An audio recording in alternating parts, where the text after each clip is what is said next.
Good afternoon, Medora. This is Miss Pezzullo here with another story for you. This story is called More Bears, and it's written by Ken Nesbitt and illustrated by Troy Cummings. And I really think you're going to enjoy it because the best stories have bears, right? Once upon a time, there was a story. This story was a lovely story with absolutely no bears in it. Not a single bear anywhere. Then one day, more bears. What? Who said that? The author of the story looked around the room, wondering where those voices had come from. Were those the voices of children shouting? Then he went back to work. As I was saying, this story had absolutely no bears at all. The author was very certain about that.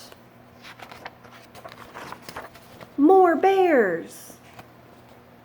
The author tried very, very hard to ignore the children who thought that the story ought to have more bears. Fine.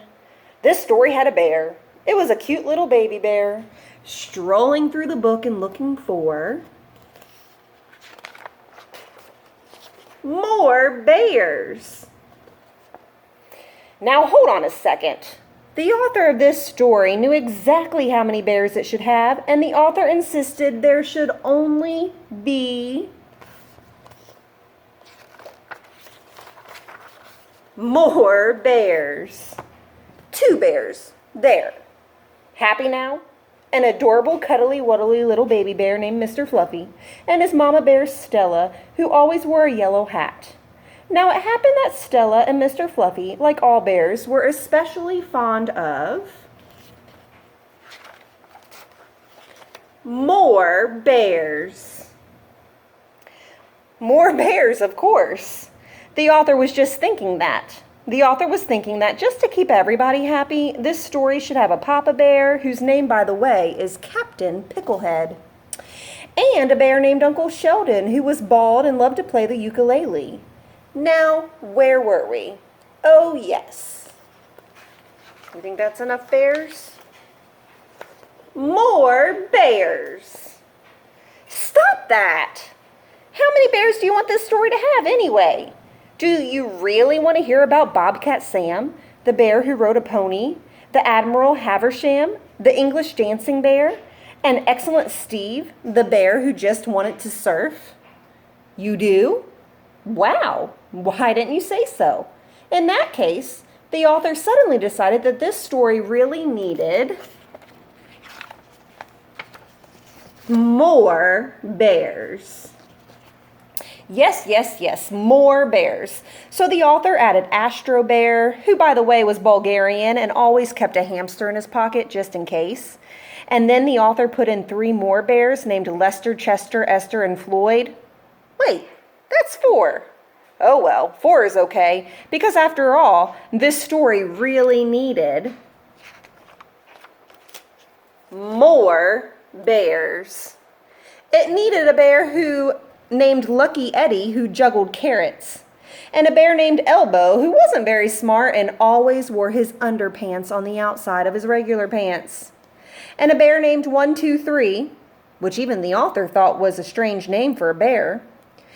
And since this probably wasn't enough, the author added even more bears.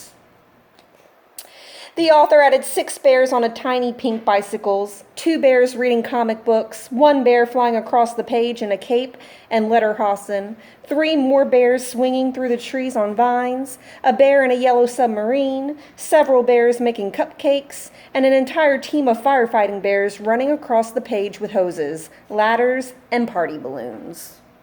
Look at all those bears. There were bears hanging from the top of the page, bears sleeping in the corners, and bears standing on the top of other bears. There were so many bears in the story that they couldn't all fit on the page.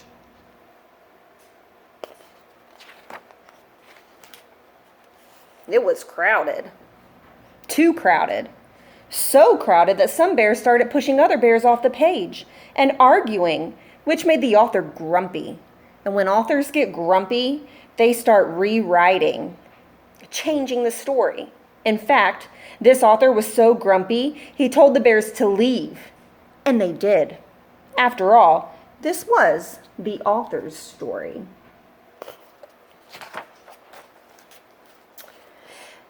They walked off the page. They rode off the page. They swung, surfed, danced, climbed, ran, and even somersaulted off the page.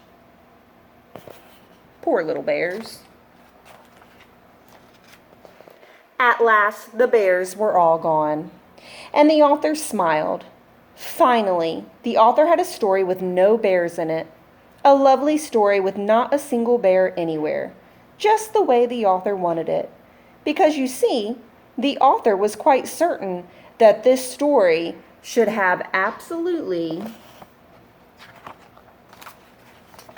more chickens. Thanks for reading with me today. I hope to see you guys again soon.